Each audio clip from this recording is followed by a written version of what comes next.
All right. Welcome, everybody. This is the Vanguard's ongoing webinar series, and today we're going to be talking about policing in Davis, which has been a hot topic of late. In the last week, the City Council moved slightly forward on plans to reimagine policing in Davis, and I'll actually be joining a panel here in a minute I'm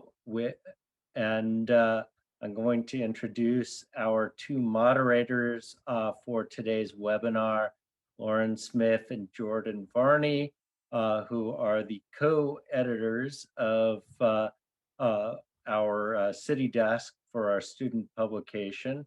So without any further ado, let me turn it over to Lauren and Jordan.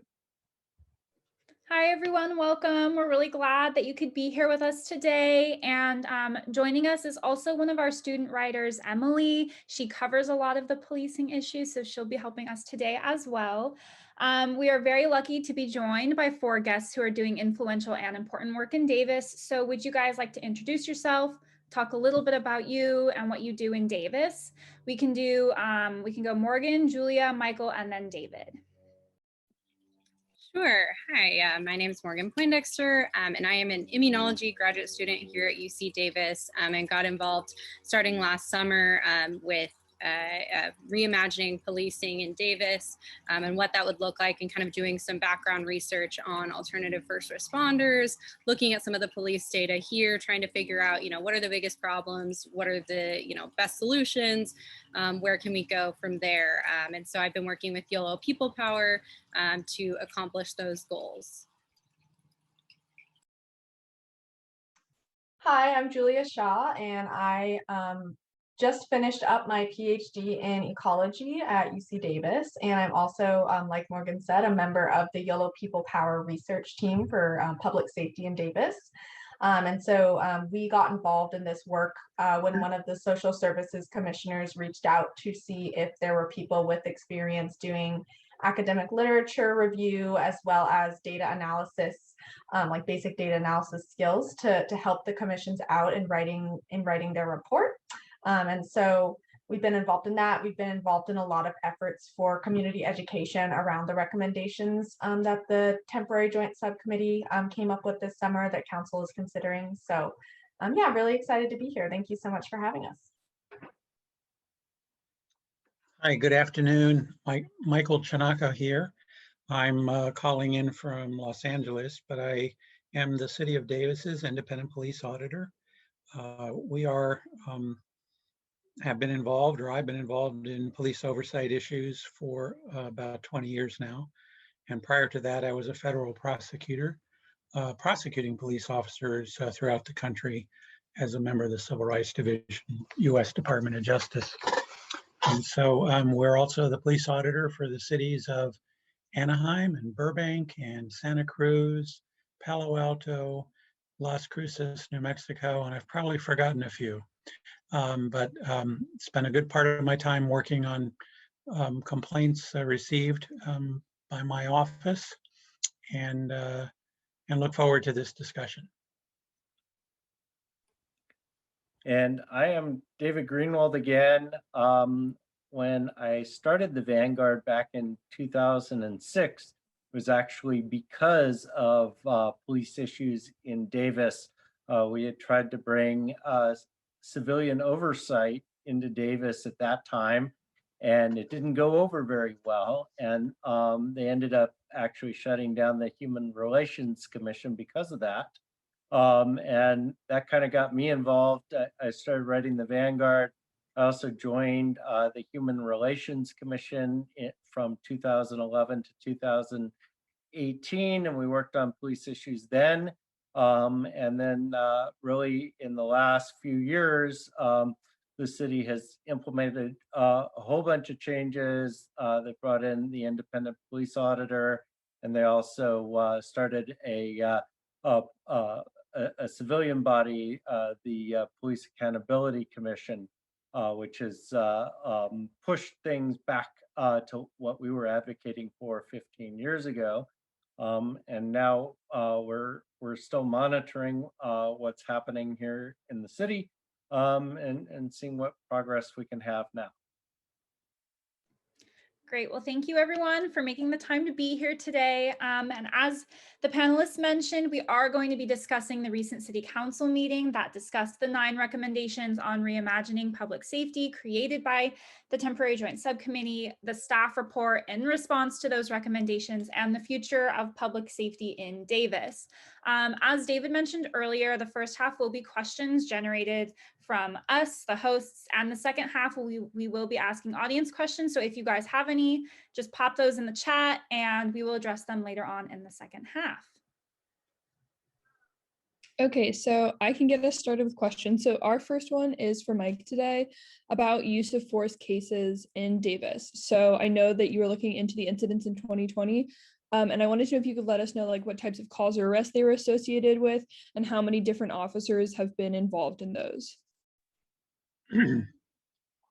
Yeah, thank you for the question. So the Police Accountability Commission has the ability to request the independent police auditor to conduct audits.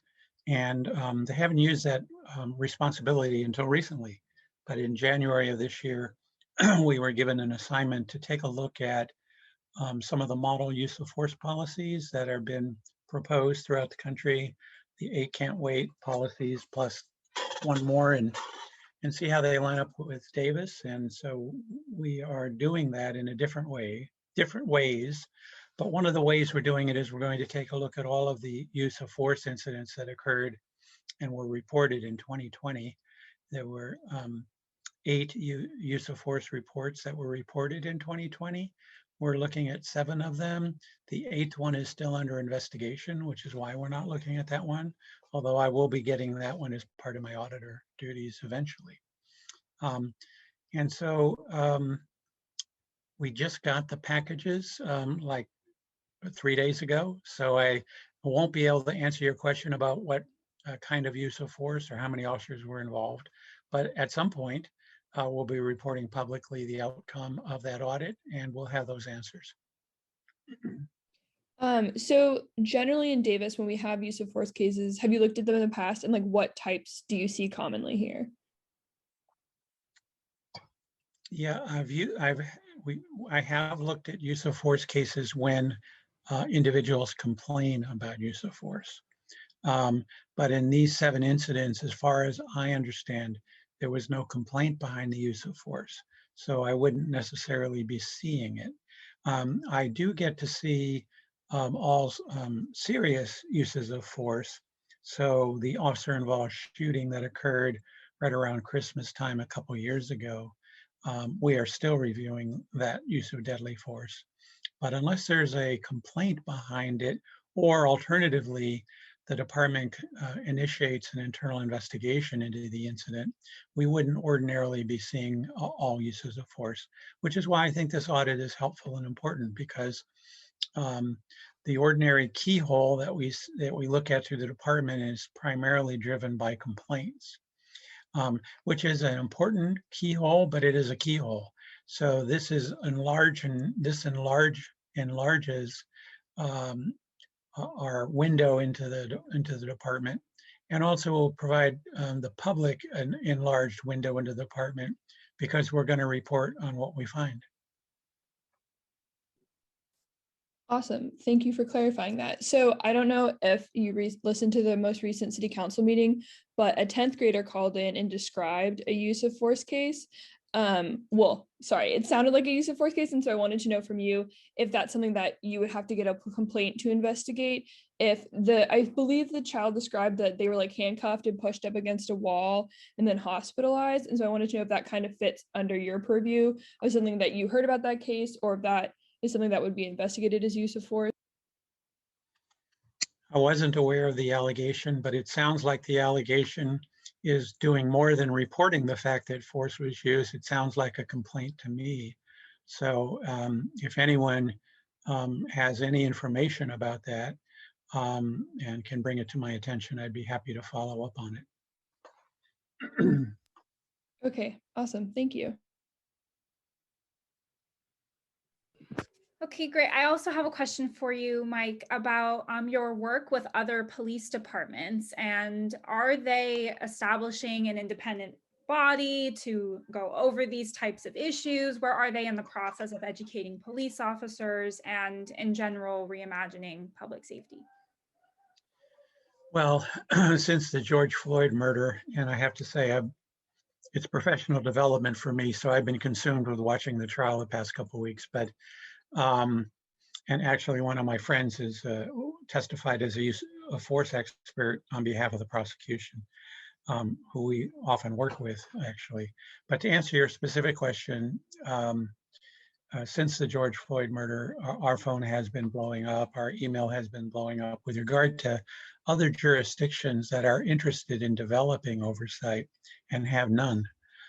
If you took a look at all of the independent police departments and jurisdictions in the state of California, the large majority of those jurisdictions have no oversight, have no review board, have no police accountability commission, have no auditor, have nothing really. And you know that by simply looking at what's in your county. You know, look at all the other independent cities, the sheriff's department that have their own police agencies and have absolutely no oversight. And you know, to Davis's credit, it has something, and it's had, as David has indicated, has had fits and starts along the way. But I think it provides a level of transparency that I think many other communities would give their eye teeth for. And they're starting to think about ways to do that. In fact, as I talk to these jurisdictions that are looking for some kind of oversight or some kind of community commission of sorts, I often point to what's going on in Davis. I said, well, you may want to take a look at the Police Accountability Commission and the Independent Police Auditor as a model for how you might want to formulate your oversight. But like snowflakes, no two are alike when we have oversight, and everyone is different. And I've worked in all kinds of systems. Some have done better than others, and some have gone by the wayside. But I think overall, you're going to see more and more interest in oversight. And, you know, in conjunction with that, the concept of reimagining the public safety function. Defunding, I mean, I was disappointed to hear, you know, commitments to defund by some of the larger agencies throughout the country when there really wasn't any commitment to defund them. And I think that has caused a lot of confusion throughout the country about that. But to Davis's credit, they are also taking a look at it and have actually started to take some finite action in that regard. And following up on defunding the police, at the most recent city council meeting, and in the staff report, it briefly mentions giving the police department additional money to help educate officers. And that doesn't quite seem to fit into defunding the police. So I was wondering if you know about any other police departments or city councils doing a similar type of thing. Yeah, I think that some agencies are trying to find ways to divert public safety responsibilities to other agencies, other entities. I think, you know, Davis is thinking about that, and you know, the mental health clinicians that are, I think one is on board and another one's coming. The regional approach to having other ways to have calls for service involving the mentally ill diverted, I think is consistent with sort of this reimagining public safety. The idea of moving the homeless liaison out of the police department is another example where the police are no longer, quote, you know, in charge of other social services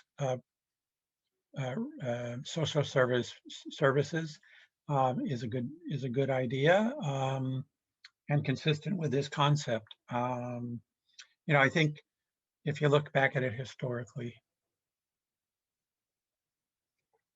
the reason that police are ending up in their enforcement way of doing business responsible for the homeless problem is because traditionally that's what we've expected police to do, because no one else has taken ownership really of that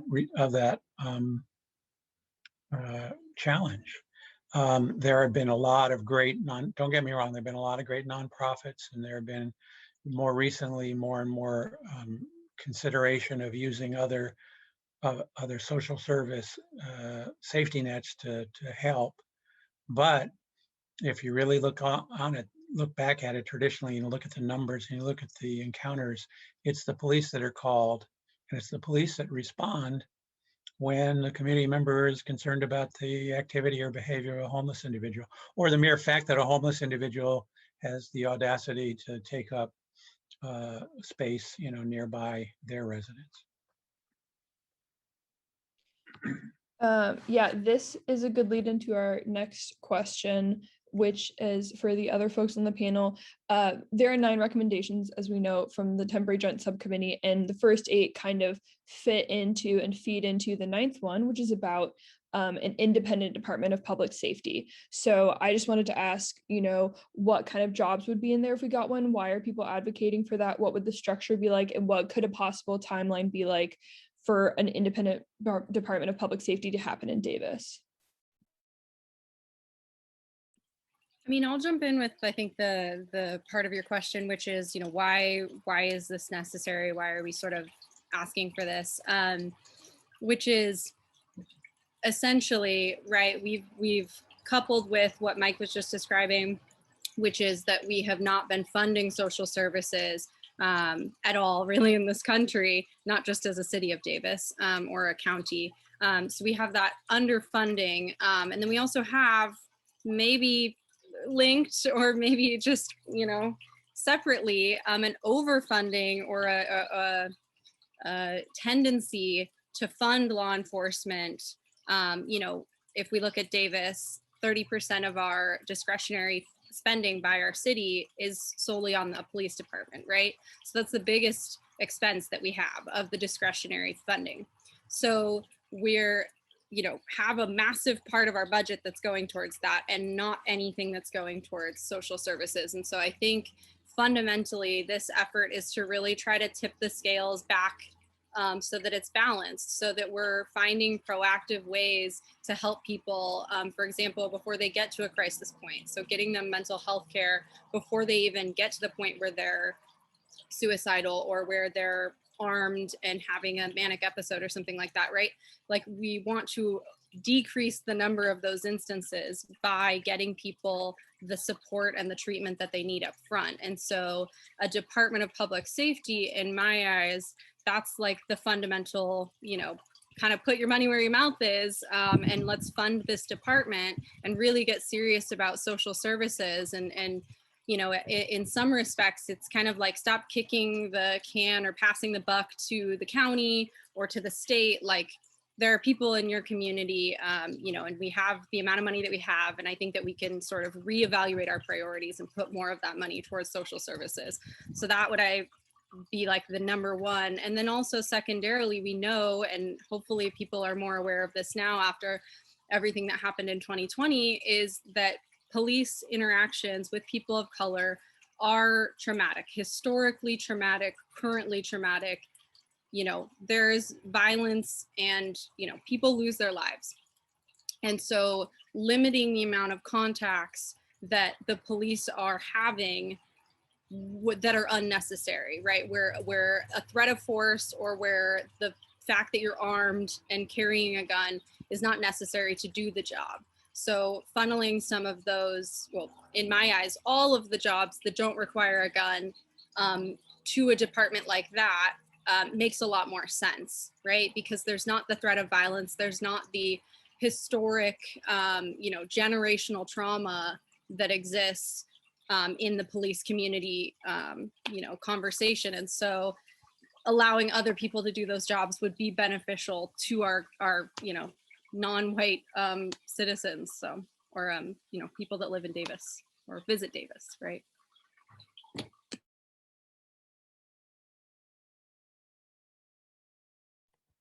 I'll jump in then.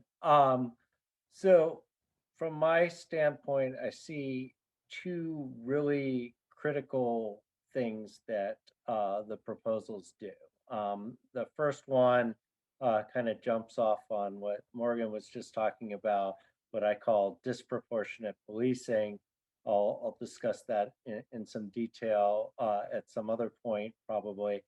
But the second part is, kind of this notion that the police are asked to do a whole bunch of stuff that they're not really trained to do.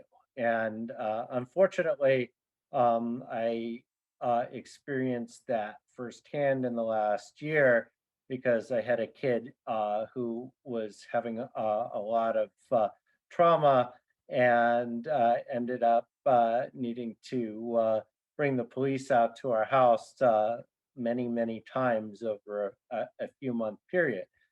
And here's the thing, like I always feel bad about complaining about this because in part, the police show up.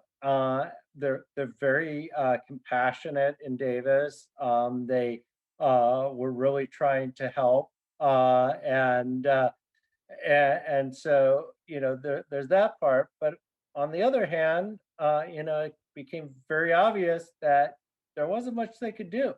They could slap the cuffs on him. They could take him in and take him to the hospital in a 5150. And so, that, on the plus side, he's still around and okay. On the negative side is I was always very fearful, that these situations could go sideways very quickly. And so when you don't have somebody who's trained to deal with a mental health crisis, you never know what's going to happen. And I've covered, unfortunately, stories where, a family can't handle the kid, they're out of control, they have a known psychological disorder. The police come and instead of being able to de-escalate the situation, they escalate the situation, and it involves a deadly use of force. And yeah, that's an extreme example. And again, that didn't happen, but it could have happened. And so, we need to get to the point where we have the resources that when somebody's having a mental health crisis, armed response may be necessary, but it doesn't have to be the first thing. And if it is an armed response, we really need to have somebody with them that can actually talk to them and help de-escalate the situation. And I think police officers understand that they're not trained to do this. And I think most police officers would be very supportive of this type of co-response or more of a mental health response. Yeah, absolutely. I mean, I think about it like if as part of my job, I had to know how to be an accountant. Like, I bet I would mess up the books. Like, I don't know how to do that. I could try, I could Google, I would do my best. But if someone says, you just really suck at accounting, I would understand that because I didn't go to school for it. And so I think that's a, good way to think about this. It's not for, especially in, in your interactions, right? Like it's not for a lack of the officers trying. It's not that they're necessarily at all bad officers. It's just they didn't go to school to do this. They haven't had hours and hours of understanding nonverbal communication and what that looks like for people with different, types of disabilities or different, mental conditions, right? So that's how I think about it, at least. Yeah, and I think the last part of the question was like, what might the timeline look like? And so I'll say, like, just in terms of the city, they haven't come up with much of a timeline. I think we were hoping that the staff report at this last meeting would have a little bit more of that information. I know that, like, one of the council members, I believe it was the Vice Mayor Frericks, he asked the city lawyer about, is this even possible? Is it legal? And it seemed like there would be some considerations there. And maybe also it might be, we'd have to initiate a process to have like the Department of Public Safety formed, working with the county.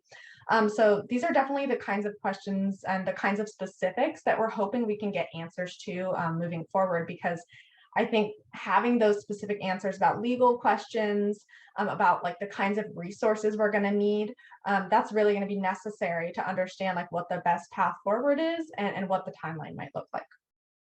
Yeah, and I just want to throw in too that, the city's budget proposal is, the budget discussion is coming up soon. And so really, my hope is that, and I know that, specifically two counselors stated that they wanted to, look at the budget and get this into this year's budget was Councilmember Frericks and Arnold. And so, really tying that concretely to this next fiscal year is important, at least to us. So that's something that we're hoping that the city, moves forward with. Okay, great. Thank you guys. So we're going to talk a little bit more about specifics of what was mentioned during the city council meeting and what's mentioned in the staff report. And one of those things, as I briefly talked about earlier, was adding more money to the police department instead of redirecting funds, and how they want to invest money in educational purposes. Do those work? Is there a positive impact of having police officers educated on racial bias and other topics like that? Well, okay, I'll just jump in, but Mike or anyone else fact check me, of course. So I would say, as far as the $30,000 that was mentioned for educational credits, it is my full understanding, and I'm very, I have a lot of thoughts about this. We pay our officers well in Davis, I think, and we, are a pretty affluent area, and so, like I said, 30% of the general fund, and a lot of that is staffing and pensions and things like that. So they get good benefits, and I think we might be in a position to, it was discussed in the staff report, to think about requiring a college degree. And I know that has been studied, and that having a college degree for police officers does decrease the use of force, decrease, complaints against the officers, all of that. It would probably depend the extent based on the study, but I think that there are very much positive impacts to having people who have college degrees in criminal justice or what have you. So I completely commend the department. That is something that they should work towards.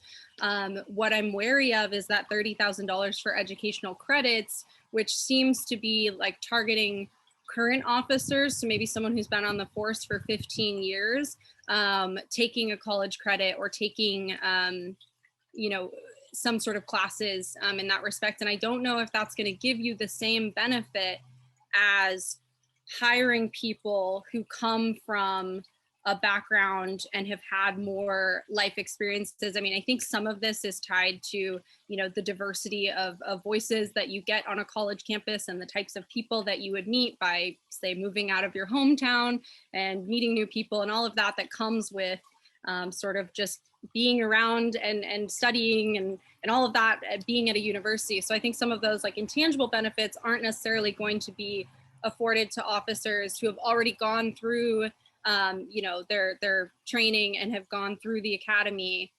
So I'm skeptical that it's going to produce results that we want. And so I think from just a fiscal perspective, that's not my priority at all. So that's one thing that I saw in the report that I personally just don't agree with. But I do think, again, that they need to have college. They need to at least, maybe if that's not a standard, that's really what they're looking to hire. I think they have the budget to do it, right? So. One thing I would say, and I've been watching police officers testify now for over a decade, and it's kind of scary sometimes, because police officers will go on the stand and they'll have to, they'll be guided by the prosecution usually to kind of lay the foundation, and then they're pressed really hard by the defense. And I go into places like San Francisco, and the officers would be young. Most of them clearly did not go to college. and their knowledge of the law is questionable at best, and that's really actually being charitable. And you just get this sense that these are not people that really understand the world very well. They make a lot of assumptions. They don't have a good foundation for the assumptions that they're making. And to be frank, it scares the hell out of me sometimes to think that these guys have a gun and have the ability to not only use that gun, but also, more routinely arrest somebody. And I see these cases and they get thrown out because the police have done such a poor job of establishing things as basic as probable cause. And so, I don't know what the data says in terms of, do having more college degrees correlate with better policing, but I can see what happens when you don't have those guys with college degrees. And my understanding is that Davis is pretty much not hiring anyone that doesn't have a college degree. Maybe Mike can correct me on that if I'm wrong. But one of the things that Chief Pytel has always mentioned is it's really hard to hire officers for Davis because they have higher standards. I got mixed feelings as to whether or not they've actually succeeded in getting those higher standards, but at least they're trying. So I'll see if Mike wants to correct me on any of that. I think both you and Morgan David have said things that I understand also to be the situation in Davis, so I don't have any need to correct you. And I do think that there hasn't been a lot of research in this area, but there for the research that has been done, there tends to be a correlation between educational attainment and qualities that I think you would want to see in a Davis officer. So one thing that does correlate is that everybody has inherent bias, but there tends to be less inherent bias in individuals who have received higher levels of education. And the reason for the theory behind that fact is the fact that if you go into a college environment, you're necessarily going to be involved and exposed and work together and get into study groups and team projects with people of color. And I think that has found to be the one factor that is the most significant factor with regard to how much bias an officer might have. It's the officers who grow up in communities that they have never had a chance to see, go to school with, or work with individuals of color. Those are the individuals that tend to have higher levels of inherent bias as a generalization. The other thing I would say about the funding, it's interesting because I think that in our efforts to redivert funding, one of the challenges, and it's just a historical fact that creates challenges for cities in particular, which is our social services have generally been deferred to the county. I don't know why that happened. I'm not even sure that was a good idea, but that's what happened in California. The funding stream for all social services, virtually all social services, and I'm talking about the soft social services, that is the social workers, Department of Family Services, mental health support, almost none of that anyway, but to the degree there is any, all of that stuff is coming out of funding streams from property taxes that then go to the county and they get pushed back out. And Davis, unfortunately, while you're a fairly big dog in the county, you're not the biggest dog in the county, and therefore you're not determining what level of funding is being provided already by the county in any real significant way. And I think this is one of the areas that I think is being missed, is that I'm not sure enough pressure has been placed on the county to increase those funding streams so that the city doesn't have to create their own mental health group, or mental health project, but that the county will start upping its game so that it can then provide that service to substitute or work with police in a more constructive way. Yeah, I think that's a great point, and I think that's presumably something that city leadership could be, lobbying for as well, right? Is to really, make it clear as part of this reimagining public safety effort, that they're gonna, devote someone to liaising specifically with the county and trying to find those funding sources and trying to lobby for a close county city relationship, because that's the other thing is like you said, Davis is not the biggest player, right? And so if we were to get something like mobile crisis teams that were only at the county level, it's also my worry too that they're the county's kind of a large area, right? There's lots of unincorporated, but even the drive from West Sac to Davis, I mean, that's a long time if it's a mobile, if it's a crisis response. And so it's like, how would that actually function? Does Davis itself need to have, some clinicians that are stationed only within the city and can respond quickly? Those types of, questions. But I think the city has to come out and be very clear about the direction that they want to move in, and that they're devoting time and money to answering these questions, right? So. Yeah, and I definitely think we're seeing a step toward that that's hopeful, in that one of the subcommittees that was formed on Tuesday was, to have a subcommittee of the council look into working with the county to implement Crisis Now.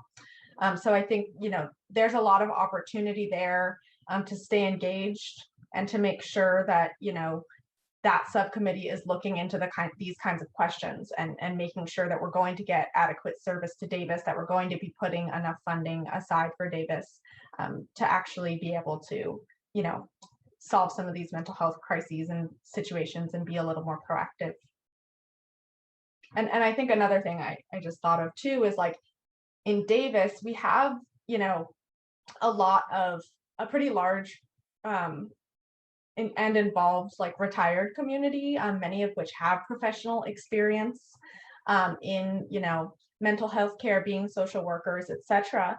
And so one of the recommendations in the temporary joint subcommittee report was to create a volunteer community navigator workforce led by someone hired by the city, and this workforce would essentially be in charge of helping connect folks to services, because it's at the county level, it can be really difficult to figure out like what services are available to me, like what does my insurance accept, where are these nonprofits, what's going on.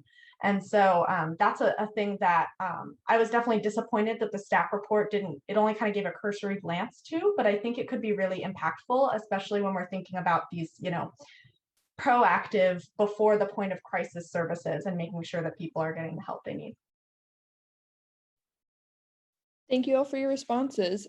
We have one more question from us, and then we're going to switch over to audience questions because a lot of those have been coming in and people have their hands up. So we talked a little bit about some things discussed in the city council meeting, and I just wanted to ask some questions, like fact checking some things that were said. So two of them were, it seems in Davis that there is an understanding, or people talk a lot about how there's like outside people that come into Davis to commit crimes. And I wanted to know, what does the data say about that? Is that true? Do we have lots of people is it Davis people committing crimes, or is it outside people committing crimes? And then also, there was an implication during the city council meeting that homeless folks in Davis with mental health problems drive crime in Davis, or one of the drivers of crime. And so I wanted to know, what does the data say about that? Yes, I mean, as far as the out of town versus in town, and Mike, I would love your thoughts on this from a just other jurisdictions standpoint too. It occurs to me that as I grew up in Phoenix, Arizona, so a massive city. It occurs to me that as a smaller-ish city that is nearby to other cities, we're a college town.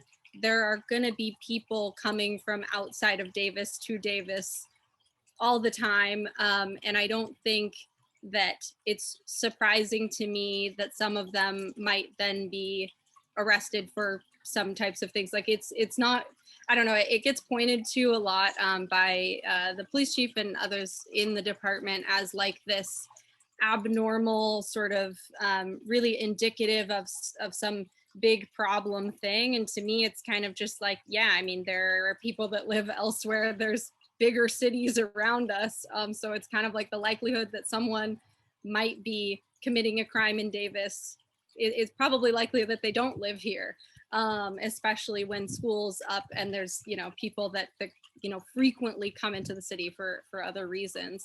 And the biggest other problem that I have with that argument is we have to realize that Davis is like 60% white, right? We are a very not diverse city compared to other cities near us, West Sacramento, Sacramento, Woodland, right? And so that idea of continuously talking about, oh, out-of-towners are driving crime is really, I mean, at best, it's a accidental sort of slippery slope argument. And at worst, it's thinly veiled, you know, racist language, basically othering people who don't live in Davis, who aren't white, who are, you know, I think it's stoking fears that aren't well-founded. And so that's my take on it. I don't think it's a great argument. And I don't think that there's really any distinction, especially this sort of gets brought up too in the conversations around race and policing and some of the disparities that we've seen in arrest rates.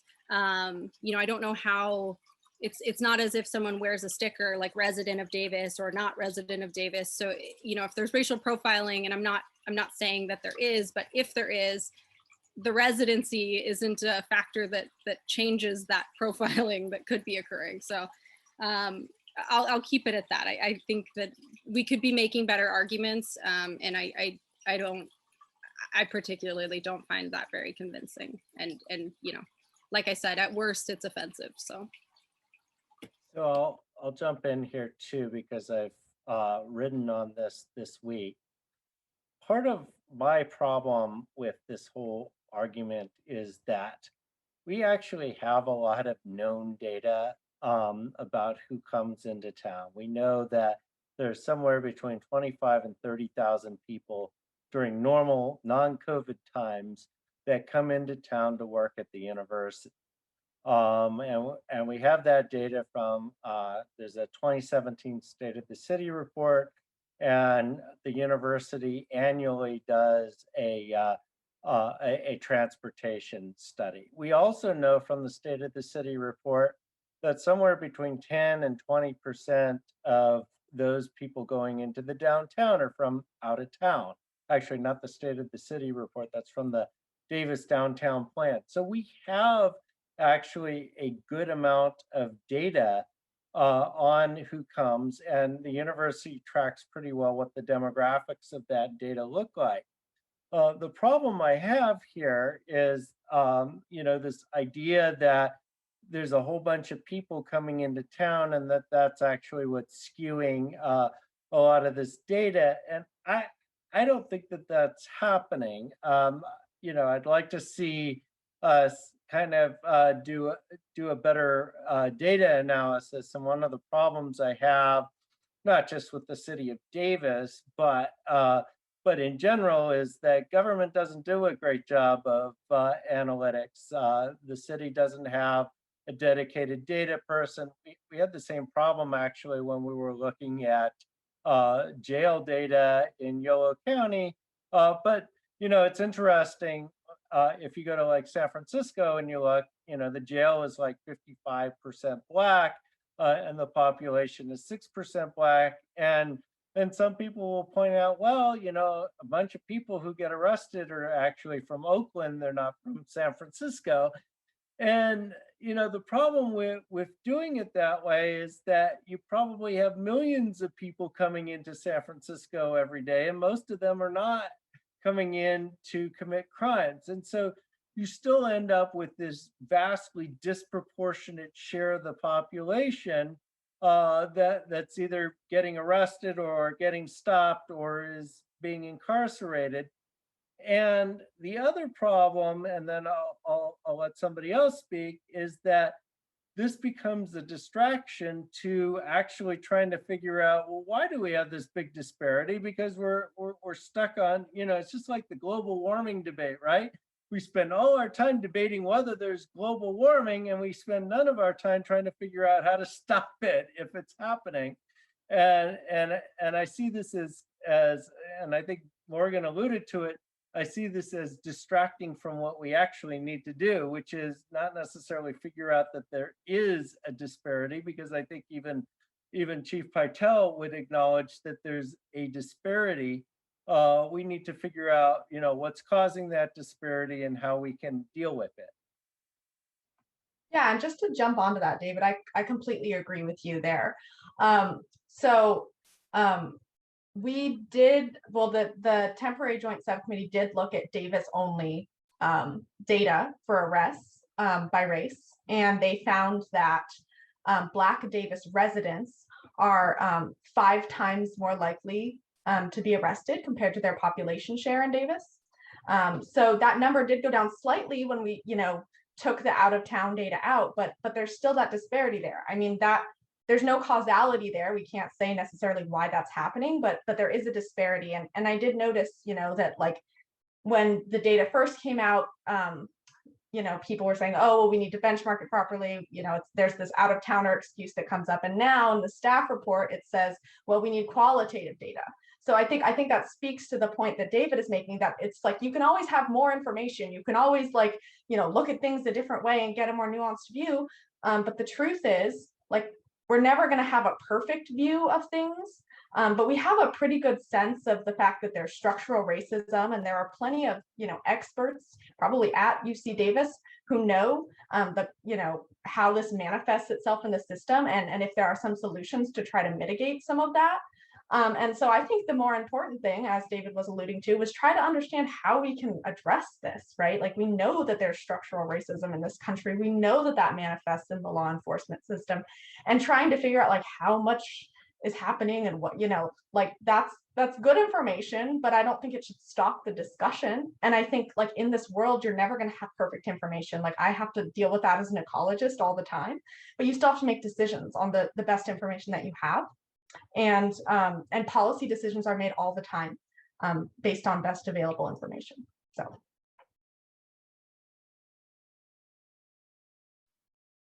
Thank you all for your thoughts on that. So I just wanted to loop back to the second half of the question about, homeless folks in Davis and how they integrate into our community. And I think the fears of some people that they're committing crimes in Davis. Yeah, I would, so at least for arrest data, we don't have yet. I haven't been able to get access to what I know is collected, which is sort of things that are on the report that are, tagged for personnel, under the victim of a crime or the person who's arrested. It says transient, or there are some markers within the data that can sort of point you towards, okay, this is, maybe someone who is, experiencing homelessness right now. And so we haven't been able to look at that data specifically, but what I would say is what we know from, massive academic studies and the overwhelming knowledge in the field is that people who are homeless, and also this applies to people with mental illness, while yes, that can obviously sometimes, be a reason, I guess, that people are committing crimes, by and large, those are the people that are much more vulnerable to be victims of crime, not perpetrators of crime. So I would say that yes, again, we should look at that, but I think that that's part of this narrative that doesn't really get borne out in the data. And so I think that if we're spending our time and energy doing something, we should be figuring out how we can best, within the budgetary means of the city or the county, whatever, how can we best provide for these people so that they can find stable employment,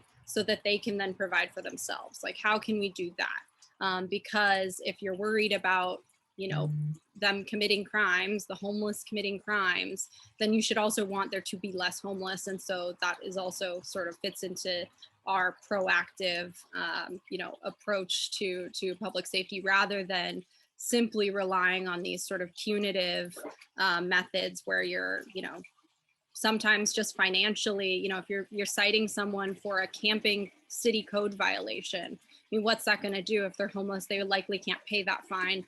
Then do they get, taken to jail because of the fact that they can't pay that fine? How is that solving the problem, I guess is my point.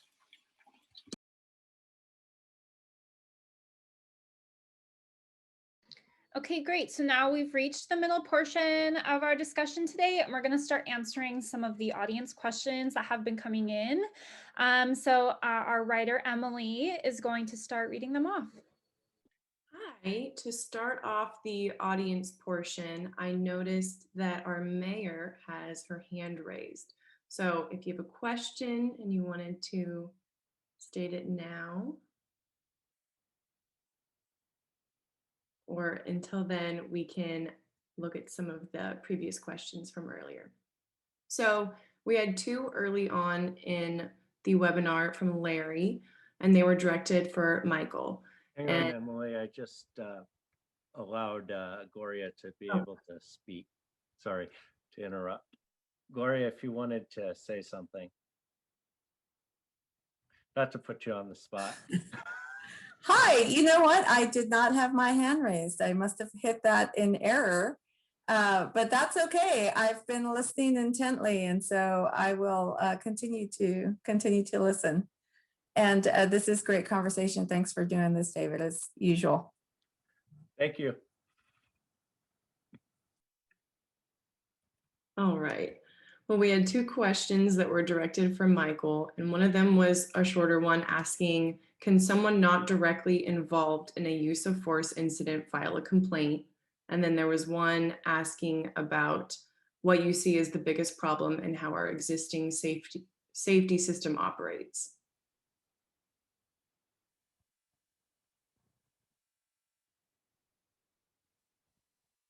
For Michael. Yeah, the first question is a relatively straightforward answer, and that is yes. If somebody is aware of or sees a use of force or learns of a use of force and has some concerns about them, as long as that information is brought to my attention, I can certainly look into it. If the individual upon which force was used, to the degree and the way in which I look into it will be dependent on the individual whose force was used upon. If she or he cooperates, I'm going to have a more fulsome review than if they don't. But because virtually every police encounter these days in your city is captured on body camera footage, I usually have a pretty good understanding based on a review of that body camera footage about what has occurred, and can do a pretty good review even without necessarily talking directly to the complainant. And I've done that already in some of the incidents that I've looked at. The second question, the biggest problem, I don't even know where to start with regard to that answer, but let me try. I think what I would say based on the narrative over the past year is that I think traditionally, if we were having this conversation 50 years ago, we wouldn't be having this conversation because there would be no Zoom, no way to do it. But beyond that, it would be pretty much a conversation that would be deferential to the police, allowing the police to make up their own rules, make up their own rules of engagement, make up the ways in which they operate, their policy, their enforcement priorities. And, the mayor might ask the chief every once in a while to check in and give a report on things are going, but, not much more than that. And so I think police agencies come with that historical perspective. And so now, since the 60s, started in the 60s, and then it went away a little bit in the 70s and 80s, and then came back roaringly in the 90s with Rodney King and Ferguson, and that has continued to crescendo as a result of the Floyd murder. We want a paradigm shift, or I think many do, in which the community becomes more involved in public safety decisions. The community's elected representatives become more involved in public safety decisions. The community becomes more involved on who gets hired to perform the public safety function, how that public safety function is going to be performed in the city. And that's all new to the police because they had largely been on their own. And so now I think it's really causing an agency that already is insular for a whole lot of reasons. I mean, when you do investigations, you've got to do them confidentially. There's a lot of information that you've got to retain and that's the culture of policing as it is. And so I think it's really caused the police primarily to also start thinking about ways to change their paradigm within their organization. And I think, like most people, change is difficult. And even when leadership is sort of interested in changing, it still then is going to require change at the culture, at the line level of police culture with regard to more engagement by its community. So that I think is the biggest challenge is that the interest in the community in becoming more involved in how the police do their work versus the historical tradition of being very deferential in how police have done their work. I'm not saying that's not a good thing. I'm a proponent of it, obviously, but I think it has created some growing pains and will continue to do so. Thank you, Mike. Our next question is for any of the panelists. Cecilia asked, how have other cities that have gone through this transition succeeded, transitioned to having a Department of Public Safety and having mental health issues handled by the department instead of the police department? So I can't speak specifically to, I think Lucas mentioned some cities, which was Pasadena was one that I remember that currently has a Department of Public Safety or Public Health and Public Safety. I can't speak to that transition, but what I do know in looking at alternative first responders and the academic literature is what we see generally is the transition from, no other mental health clinicians that would go out on these mental and behavioral health crises calls to the city usually going to a co-responder model and then very quickly after a pilot program for that, then moving to a mobile crisis team entirely. So kind of cutting the middleman out. And so I think that could be useful to us. And I've been talking about this is essentially, yes, that's kind of, it's a logical way to do it, but I think that we've seen enough cities kind of take that path to understand that we could probably bypass that sort of growing pain and the amount of money and all of the coordination that would go into that for a year or a 6 month or a year, pilot program and jump directly to a mobile crisis team that's linked into dispatch that obviously can request police backup, but doesn't necessarily, we don't need to do that sort of stepwise thing. And, you can, if people are worried, you can roll it out kind of conservatively, right? So you can start with only the calls that you're very, very clear only would require a clinician and then move to other types of calls that they would then do. And, that makes sense working with the county and their crisis now model that's happening. But I just wanted to point that out. I thought that was very interesting when I was looking into things. I'm like, oh, it seems like every city does this sort of process, but they come to the same conclusion. So one of my, I don't know if it's concern or critique, but of the discussion on Tuesday was that, at least from the perspective of the police chief, everything was going to still run through basically the police department. And, the way I think we need to go is basically run the co-responder model through either the mobile crisis team or whoever you have running that. And then when they feel like they need, police backup or police to accompany them, they can do that. But they should be the ones making the call to really, allow the mental health professionals to really drive this conversation. It doesn't need to go everything through the police department still. I mean, the whole idea here is that the police department aren't necessarily equipped or best equipped to handle these kinds of calls. So let's get this to the people that are. They'll know when they need police backup, and then they can call out the police backup. This is what the cahoots model looks like. The cahoots are the primary responder. And then like 5% or 10% of the time, I forget what the number is, they'll need police backup. It's lower than that, you guys are saying. It's Okay. way lower, yeah.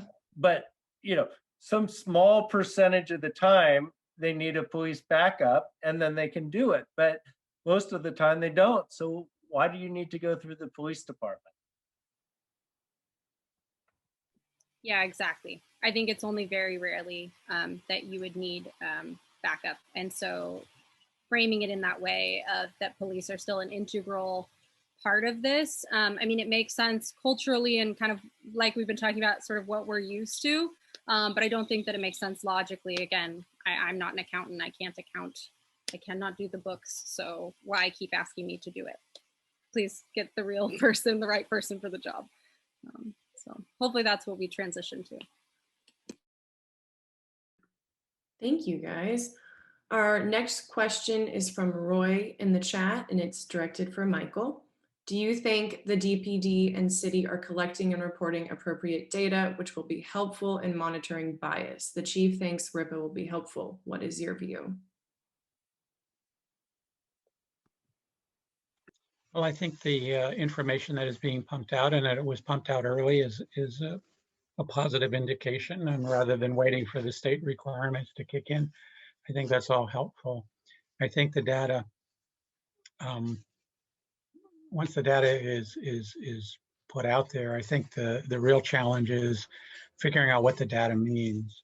And I heard all the the discussion earlier about out-of-towners, impacting the data. And I mean, to the degree that that's true, it only means that the denominator is a little different, right? But as David indicated, you could figure out what the denominator was based on information that's already, I think, available. But I also think, to Morgan and Julie's point, I worry that so much time is being spent on fighting about what the data is or whether the data is good or not good, as opposed to spending some time on solution pieces that don't necessarily even need a finding on the data in order to solve. And I think the reason that discussion doesn't shift over to the solution pieces is because the solutions are so darn hard. And by that, I mean hard in the sense that there is not, I don't think there is a consensus at all in your city or any other city on what that solution piece should look like. I can tell you this just as an absurd example. If policy was issued to say, we are not going to do any more traffic stops in the city of Davis, I can guarantee you that the disproportionality figures and the arrest numbers themselves would go way down. On the other hand, I think there are a number of individuals that think there is some value in conducting traffic stops in the city of Davis and enforcing, expired registration and defective cars and taillights that are out, et cetera, while there are others that think, let that go. But those are the kinds of discussions I really think need to be had about how we're going to perform public safety in the city of Davis. Yeah, and I apologize, there's an airplane above me, sorry. Maybe I'll let someone talk for just a second. Well, I will jump in real quick here. I think I think Mike hits the nail on the head there, that those are really the kind of discussions that we should be having. I know that the city of Berkeley, for example, passed a policy that basically said, if it's a non-safety incident, the police shouldn't be pulling people over. Now, do we want to go that far? I don't know, but we should at least have that discussion. Do we need to pull people over, when they have a taillight out? Well, you could argue that that's a safety issue. You could also argue that a whole bunch of people who are poor are getting harassed by the police often on these kinds of things, and then they turn it into an investigatory stop. I can say that word, and it feels like racial profiling. Now, whether it is or not, I don't know, and I don't think we can know really. The officer may not even know if it's unconscious bias. So I think those are important questions that I think we need to get at, and I think it's very difficult for us to get at it when we keep debating, well, is it really 5.9% or 5% or not percent, but 5.9 times or 5 times differential? Look, everybody knows that people of color are getting pulled over disproportionately. I think we can accept that as probably pretty accurate, especially in a place like Davis. And now we really need to understand why and how do we create more parity. Yeah, and I mean, I think that what was a little bit troubling to me too is, and this isn't the first time that this has come up, and you both just spoke about it, is to me this idea of the broken windows policing, where you're sort of looking for what is out of out of place, the tail light that's out, all of that, I mean, has been widely debunked in even law enforcement circles as not a good way to prevent crime. It does not, enforcement on these very small, a broken window, a tail light that's out, does not actually substantively lead to less crime in your city. And so I'm wary of, using those arguments and continuing to kind of think in that mindset when the data shows that that's just not effective. And it was something that Chief Pytel mentioned on Tuesday as, there's a car and it's parked outside of a business that's closed at night, and whether it's occupied or unoccupied, that's a plate we're going to run simply because it's a car. He talked about looking for cars that, look a little beat up. I mean, to me, that's like the quintessential how we got here. The situation where people of color are being pulled over, disproportionately. And so it would be my hope that we could move away from those arguments and that type of enforcement, which is to say, none of this is even talking about, the conversation that you were having about, oh, is it a traffic violation? Is it a safety, is it a safety hazard? It's all of that's before this, sort of where there's not really a reason except, you're kind of looking for what's out of place or what doesn't look the most affluent. I mean, right? Let's call it what it is. And so that's, I think, what leads to these disparities. And I would like to see as a department and as a city, we can just agree that, bottom line, we should move away from that. And we should really be focusing on, the burglaries that do happen in Davis. I mean, property theft is a problem in Davis, right? I mean, that's a reality for some businesses, especially during the last really difficult financial year. People had things stolen, bikes stolen, everything else. We should be focusing on enforcement that works, not simply, for example, increasing penalties. It used to be 1 year if you stole a bike, now it's 5 years. That's also not a good deterrent. That doesn't work. It doesn't get people to do less crime. So let's not focus on those types of things, and let's focus on stuff that actually does work. And so I think the broken policing stuff, it doesn't work. So. Yeah, and just to add a quick note about broken windows policing, I mean, another finding is that this kind of policing is really harmful to community police relations and can make people less likely to, report a crime that's happening, et cetera. And I know that as a community, we've been having this discussion about police community relations for a very long time. And so I think we really have to look to these kinds of practices and the approach of our police department to policing, and how that might be impacting that relationship. So just a quick little note there about broken windows, and another argument for not using it.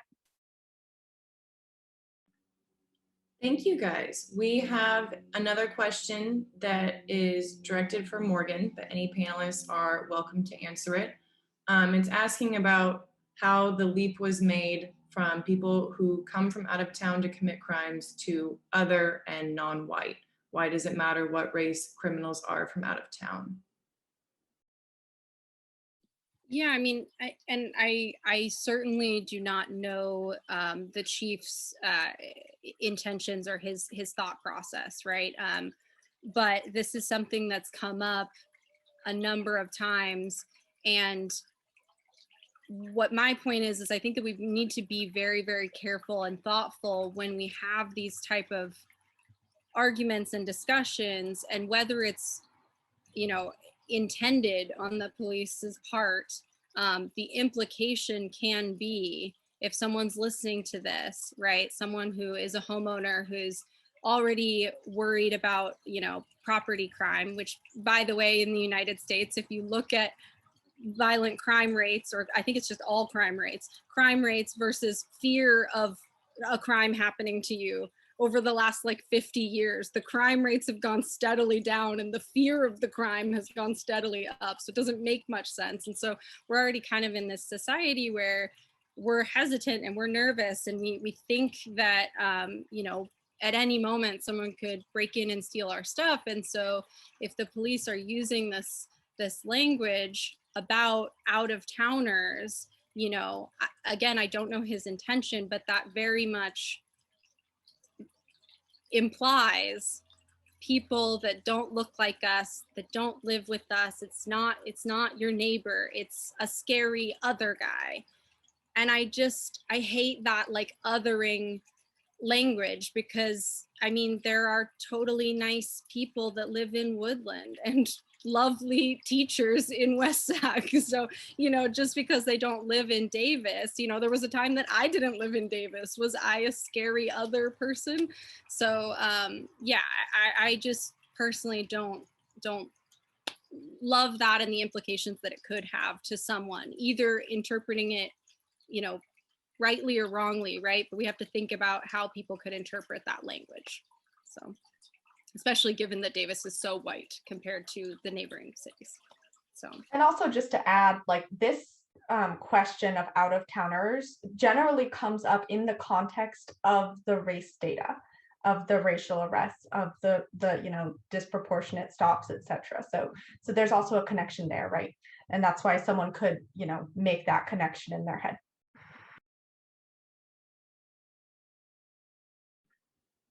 Thank you, guys. We have another question from Cecilia in the chat. The mobile crisis unit used to be very active in Davis, and there was a RFP that was awarded to Sacramento and it went downhill. We need to have it back in Davis, run by Davis, and accessible. Do you guys know of any developments with this? yeah, we haven't spoken with anybody specifically from HHSA, but I know that the temporary joint subcommittee did, at least in part, and I was really, really happy to see during the city council meeting, you know, specifically that they requested that Karen Larson do a presentation from, who's the director, I think is the right term, of HHSA at Yolo County. And so yeah, that's a great point, is we really need to, again, like I said earlier, kind of have a point person on this, you know, a subcommittee or someone else in the city staff that's working on liaising directly with them to figure out costs, to figure out implementation, to understand, well, if there's going to be a bigger, broader county effort, you know, like I said, maybe that means that there's one van, you know, that's kind of maybe it's an on-call person, depending on the call demand, right? That's in Davis, that's a clinician that's paid in Davis. You know, maybe that's two people. I don't know, you know, what the timing is. That would be dependent on the call volume, and how quickly the crisis center, if it's, you know, housed in Woodland, for example, how quickly they could even get here, right? So those are conversations and logistics that need to happen, and, you know, we hope that that happens moving forward. One thing that some communities are doing is a recognition of the need as things change and as there is a shift in providing these services to those who are going through mental health crisis, is to educate the public about that. And educate the public that if you're calling 911, you're not necessarily going to get the police, because when you do that, it will motivate the public to call earlier in the crisis rather than when things are at a point where things have gone violent and maybe you do need a police response. But I don't think the public is very well aware that these services are starting to become available for a response involving their son, daughter, sister that is going through some difficulty in the home, which is where most of the calls for service end up. It's usually a family member that's calling. But because they're trying to, quote, handle it themselves and are worried about a police response, it's often not until things have gone very poorly before that call is made. Yeah, that's Although I can say that often these things escalate very quickly. So I'm not sure. You know, and I don't know that my experience is typical, but I can tell you with the speed at which things went from being normal and calm to crisis level, it was so quick, it wouldn't have mattered, at least for us. Yeah, but I do think that's a good point to even if it's, you know, let's get away from even crisis or pre-crisis, you know, that situation. If there is a public, you know, education campaign sort of that is telling people about, you know, this new, you know, crisis line, or even, you know, if say, for example, 600 A Street is then open 24/7 or something like that, like that there are these services. And again, I think this all feeds back to Julia's point about community navigators too, is like, if you're educating people about the resources that they can get very, very early on, you know, connected to a doctor before they're, you know, totally, you know, at a point where their mental health is beyond help, and you're in that situation, you know, getting people the help early is really important. And I think that, yeah, there are probably people who would absolutely call 911 much sooner if they knew that there was a plethora of options. Because I know that, you know, and maybe this isn't particularly, I haven't heard, you know, a person in Davis talk about this, but I've read extensively about, you know, there are entire websites dedicated to helping family members of people who are in crisis say the exact right words to dispatchers to get them to send fire or to send EMTs as opposed to police. And so it's like always incumbent on the family to try to get the responder that they want, even if they're very clear with saying, I don't want police, they'll still send police. And so if the public understood what the options are, then that would go a long way, I think. Thank you, Hey, guys. Oh, go I ahead. was just going to add one more thing. Sorry, Emily. You know, I think right now we're still at the point where our options are police or fire. Is that not correct? So, you know, hopefully at some point we will have more options. You know, one of the things that we found difficult was, you know, we wanted to be able to call various services, but by the time we could dig up a phone number, it was already to the point where, no, we're just calling 911, sorry. So, you know, hopefully, you know, you can have that kind of one place fits all where you call 911 and they can get you to the right service to be able to help you. I think that would be really helpful, at least from the standpoint of somebody who's used the service relatively recently. Yeah, and I just wanted to really quickly point out, I don't know if they've actually been hired, but very, very soon there will be someone, a mental health clinician that will be hired that will co-respond with DPD officers. And that's already, if anybody is in Woodland, that's already, they have a clinician in Woodland. Again, I don't know how the decision to send only an officer or to send that co-responder team works, but that is at least an option moving forward. And again, I'd like to see mobile crisis teams be the primary option, but you know, this is a middle ground and it's definitely a positive step. So. All right, thank you guys. Really good information. We have a question from Mayor Partita in the Q&A. She says, the problem the business community complains about is stopping the burglary before it happens, not investigating after the fact. How do we prevent burglary and keep equity in place at night, especially when poor people are more likely to be the ones that work the night shift?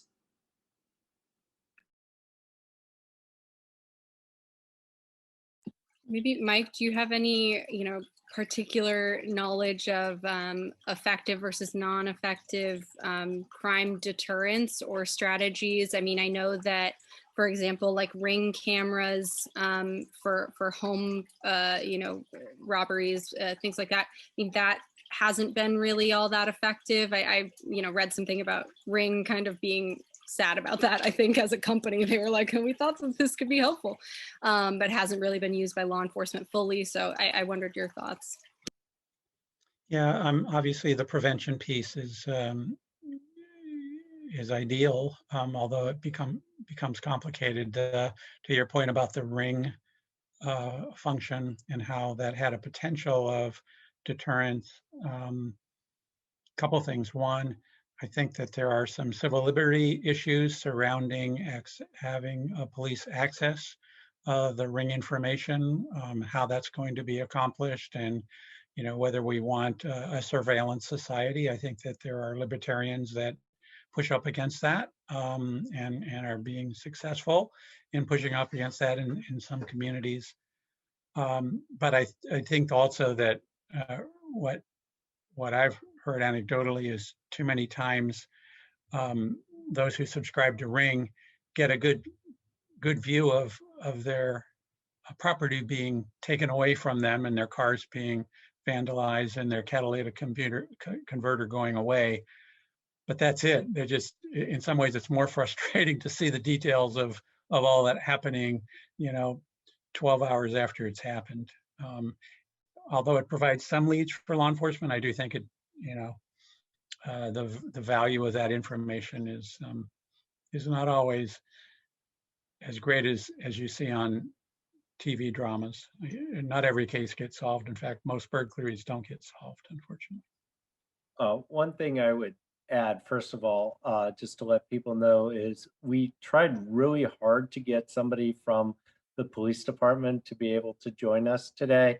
And unfortunately, while they would have been happy to participate, they were not able to make it work with their schedule. So that's one thing. And obviously, you know, this is a question I think law enforcement grapples with. One of the things that's really stunning to me is when you look at the data, how many or what percentage of crimes actually go unsolved. And so, you know, one of the big debates in you know, criminal justice reform is, should we be focusing on, you know, the severity of sentences, or the other aspect, which is the certainty that you're going to be caught. So, you know, one school of thought is, well, if you have a big consequence, then you're going to be less likely to commit a crime. I don't know if that's true or not. But the second is that if you're more likely to get caught, you're probably less likely to commit a crime. And it actually, I think the research shows that the certainty of getting caught is actually a bigger deterrent than the ultimate punishment. That if you have very little chance of getting caught, you're going to be willing to risk committing the crime. And the fact of the matter is that these burglaries, you know, unless you catch them in the act, it's really hard to catch them. You know, occasionally they'll break up a big burglary ring, but in terms of actually finding somebody, you know, unless you catch them right doing it, it's hard. So do we want to live in a community that bars all its downtown businesses? I mean, I worked in Washington, D.C. a long time ago, and that's what it looked like. Bars everywhere.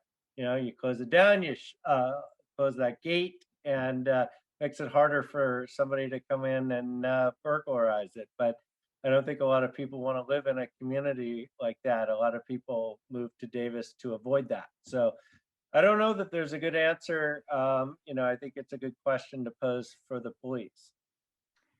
Yeah, I agree, like in the immediate and in the short term, it is definitely a challenge.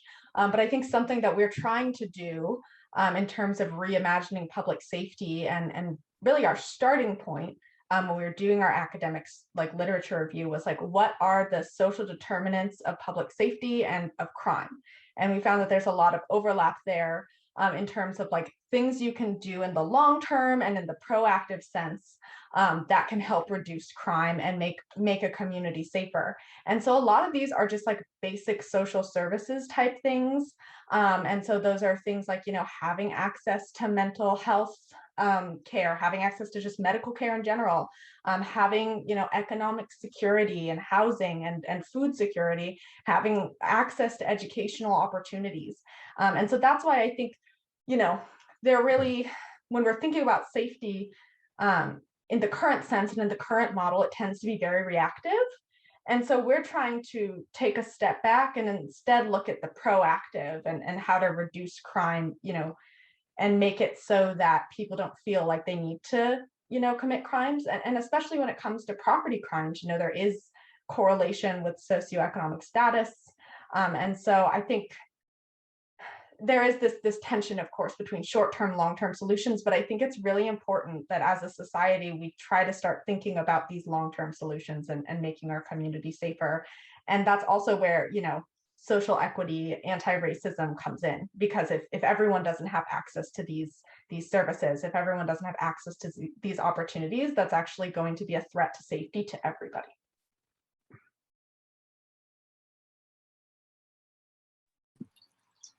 Yeah, I just wanted to add to sort of this juxtaposition of, like Mayor Partito was saying in the, at least to the panel, sorry, is to like pulling over cars at night, and wanting to have that deterrent of police presence at the businesses, say downtown, right? I think it's a balancing act between doing deterrents that are effective, like an effective use of your time that actually produce results versus a sort of canvassing, pulling over every car, trying to see if you can't just get lucky and find one. That's time consuming. And also, again, that feeds into the whole broken windows policing that doesn't necessarily work and actually might be, creating more of an economic hardship on all of the people who are getting pulled over because they're sort of looking for burglars, let's say, and they have kind of a not so great car, and then oops, they find some contraband, and now this is like, upending someone's life type thing that happens if you're doing that sort of blanket enforcement. Whereas you could have more, I think the option is, and I'm not super clear on where the academic literature is on this, so if I'm off, please someone correct me, but like targeted patrols to specific areas based on times of day, looking at the data analysis, seeing what businesses are likely to be targeted, all of that, those sort of more direct enforcement and deterrent approaches are much more effective at stopping, like they said, we don't solve a lot of the burglaries after the fact. So we really have to stop them right before they happen or as they're right in progress. And so doing, effective means of doing that is what I would advocate for. Okay, that is our time today. So thank you to all of our panelists for joining us and spending the last 90 minutes with us. For the audience, thank you for coming out, and we will be posting the video in the next day or so on the Vanguard website. If you want to keep following the developments of reimagining public safety over time and other city topics, we publish articles in the city news desk every week, and here are our social media accounts. So you can follow those if you'd like. Panelists, you can drop your information in the chat if you would like. You can also attend these meetings live and find that information on the city's website, like the city council meeting we were talking about. Thank you, everyone, and have a great day. The city news desk and the Davis Vanguard cover pressing local news and are able to do so through the support of the community. So if you would like to become a monthly subscriber and help us continue our important coverage, you can find that information on the Vanguard website. So thank you again, and we will turn it back over to David. Thanks. And if we didn't answer everybody's question, feel free to shoot me an email, info@davisvanguard.org, and ask it away, and I will get you an answer one way or the other. So thanks. We will have our next webinar in a few weeks.